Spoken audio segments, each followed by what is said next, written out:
Welcome to the PeopleSoft Human Resources Faculty Additional Employment web tutorial on retrieving a contract. This training is produced by IT Training and Support and will take approximately 3 minutes to complete. Closed captioning is available for this tutorial. Click on the CC icon at the bottom right of the window to enable closed captioning.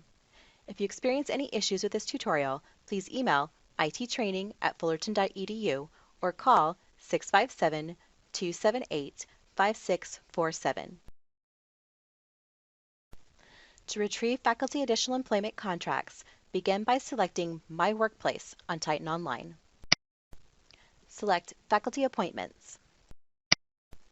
Then select Faculty Additional Employment Contracts. You may want to enter search criteria to narrow down your search results.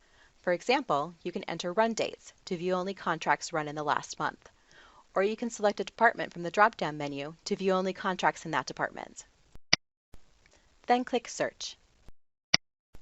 You may see multiple contracts for the same faculty member. This can happen if changes are made to the contract after the Ready to Print box is checked. You can click on the Run Date column to sort by run date.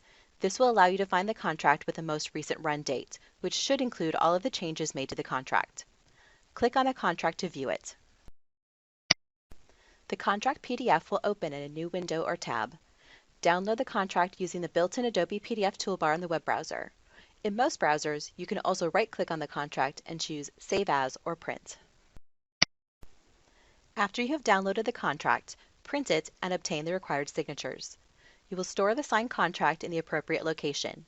Typically, this is in the department's file for the faculty member, but check with your college or program approver to find out what the business process is for your area.